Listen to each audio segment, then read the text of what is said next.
हवा अनुकूल असती तर बरं झालं असतं. सगळी देवाची कृपा आहे. हा, सगळी देवाची कृपा आहे. सिंध, हा रस्ता जरा पाहिल्यासारखा वाटतो. अशी गोष्ट नाहीये. मग कोणताही रस्ता असू द्या, आपल्याला तो ओळखीचाच वाटेल ना. ही कोणची जागा असेल? पूर्ण नाही माहिती, पण जी पण असेल, आपण थोडा आराम करून प्रवास परत सुरू करू. त्याच्यासारखी एक जागा मिळायला पाहिजे. थोडं पुढे जाऊन पाहून घेऊयात.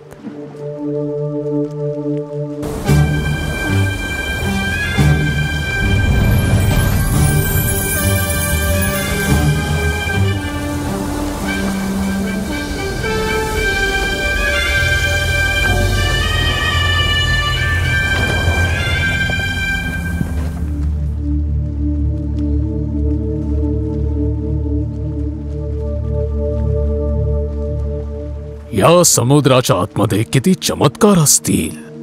ते तर सिंदबादलाच विचारावं लागेल ना. पहा, तिकडे एक छोटंसं द्वीप आहे. आपण तिकडे चलूयात आणि थोडा आराम करूयात.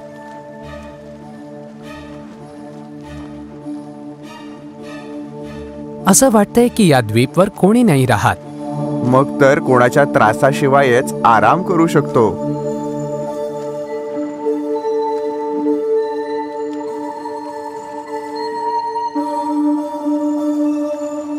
हा, इथे लावा. हा, इथे. हो, बरोबर. हा, इथे. हा, बरोबर. इथे.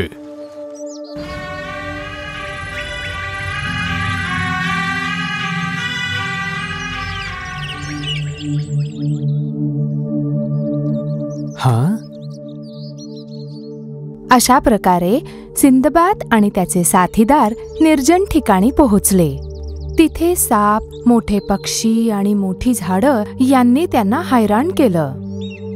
द्वीपवर इकडे तिकडे फिरून त्यांनी बऱ्याच गोष्टी पाहिल्या. मुलांनो, आता पुढे जे झालं ते खरंच खूप विचित्र होतं. प्रवासाचा थकवा घालवण्यासाठी सिंदबाद त्याच्या मित्रांना सोडून द्वीपावर आराम करण्यासाठी दुसऱ्या ठिकाणी गेला.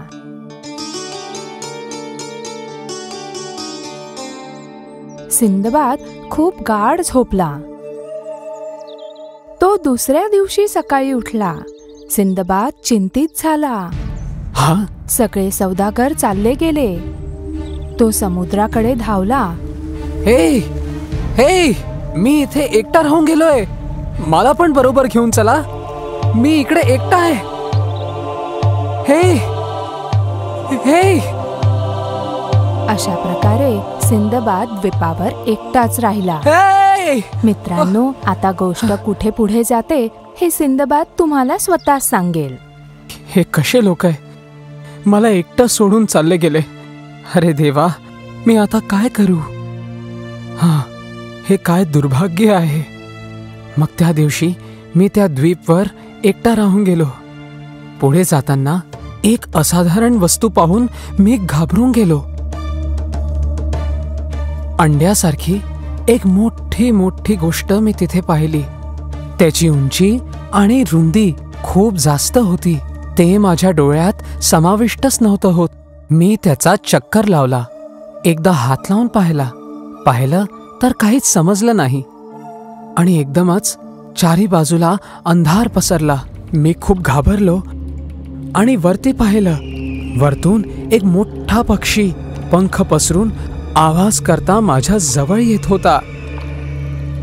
मला तेव्हा कळलं की हा गोष्टीत ऐकलेला हत्ती पकडणारा पक्षी आहे. आणि त्या पक्ष्याच्या मोठ्या पायाला आदळायला नको म्हणून मी दूर सरकलो. पक्षी खालती येऊ लागला आणि त्या अंड्यावर येऊन बसून गेला. ओह, हा पक्षी किती मोठा आहे.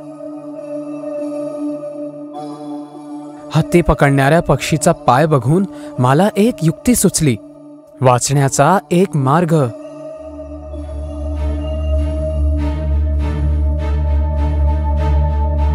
मी त्या हत्ती पकडू पक्षीच्या पायाच्या जवळ येऊन त्याला बिलगून बसून गेलो. अंधार झाला. मी तसाच झोपून गेलो. सकाळ झाली. पक्ष्यांचा आवाज येऊ लागला. सूर्याचा प्रकाश माझ्या चेहऱ्यावर पडला. मी झोपेतून उठलो. लवकरच हत्ती पकडणारा पक्षी आपले विशाल पंख पसरून आकाशात उडू लागला. मी तसाच भीतीने थरथरत त्याच्या पायाला बिलगून होतो. खूप वेळ असा सोडून हत्ती पकडणारा पक्षी एका मोठ्या दगडावर येऊन बसला. मी हळूच त्याच्यापासून सुटलो.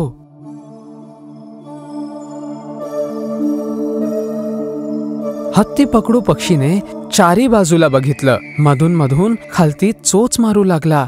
मग मी बघितलं की एक विषारी सर्प पक्षीच्या दिशेने येत होता. पक्षीची चोच त्याच्याकडे वळली. साप फणफणला. क्षणातच पक्षी सर्पाला घेऊन पळून गेला. मी चारी बाजूला बघितलं. मग मी वरती बघितलं. मला फक्त आकाश दिसत होतं. मग मला कळलं मी एक खूप मोठ्या खाईच्या दगडावर उभो आहे. मी हळूच दगडाच्या खालती उतरलो. खूप सारे दगडांचे ढेर, दलदलवाली जमीन, झाडं, गुफा, एक खूपच भयानक स्थिती. हे ईश्वर, मी कुठे पोहोचलो? मी त्या छोट्याशा द्वीपवरच ठीक होतो. वाचण्याचा रस्ता न सुचताना मी एक दृश्य पाहिलं. जवळच गुफेच्या दरवाजाच्या जवळ चारी बाजूला हिरे पसरले होते. मी त्यांना घ्यायला तिथे धावलो.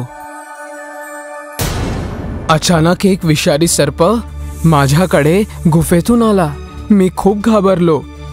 आणि मग खूप साऱ्या गुफातून सगळे सर्प डोकं बाहेर काढून होते. काही तर माझ्याचकडे बघत होते. मी कसं तरी करून त्या सगळ्यांची वाचलो. मी आपल्याजवळ खूप सारे हिरे घेतले.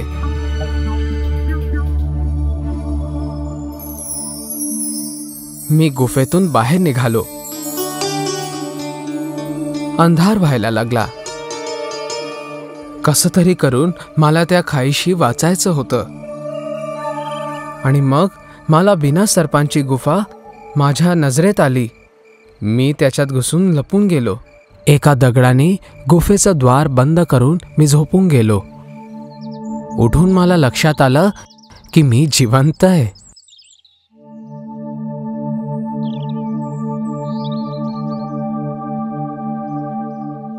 मग मी पाहिलं की कुठून तरी चारी बाजूनी मांसाचे तुकडे पडू लागले.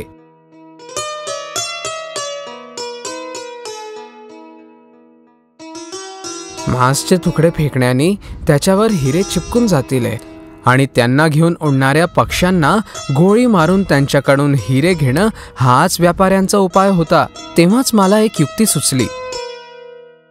एका मांसाच्या तुकडाला माझ्या शरीरावर बांधून मी जमिनीवर लोळून गेलो. आशा होती की कुठला पक्षी मला घेऊन उडून जाईल. मग काय झालं की पूर्ण गोष्ट ऐका. मी तिरप्या डोळ्यांनी बघितलं की एक पक्षी मला घेऊन उडेले. काही पक्ष्यांनी मला चोच मारूनही पाहिलं. कोणी मला उचलू नाही शकलं. अचानक एक हत्ती पकडू पक्षीला मी खालती येताना पाहिलं. तो मांसाच्या तुकडाबरोबर मलाही घेऊन वरती उडून गेला. उडत उडत दूरवर पोहोचल्यावर तो एका वाळवंटाच्या जवळून उडायला लागला. पक्ष्यावर बाणांचा वर्षाव होताना मी पाहिलं. तेव्हा खूप सारे हिऱ्यांचे व्यापारी धनुष्य बाण घेऊन खालून जोरात ओरडत पक्ष्याच्या दिशेने धावत आले. पक्षी वर खाली उडून व्यापाऱ्यांपासून वाचण्याचा प्रयत्न करत होता. मी खूप घाबरून गेलो. शेवटी पक्षी मांसाचा तुकडा आणि मला खाली सोडून वरती उडून गेला. व्यापारी माझ्याकडे धावत आले.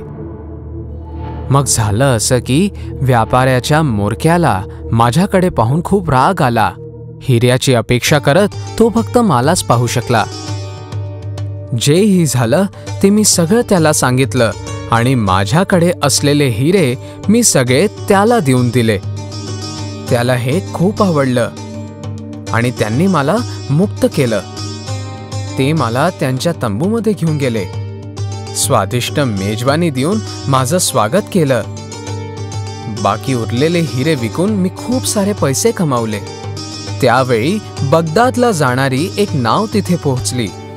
मी व्यापाऱ्यांच्या मोरक्याचा निरोप घेऊन नावेत जाऊन बसलो, नव्या अद्भुत किनाऱ्यांच्या शोधात.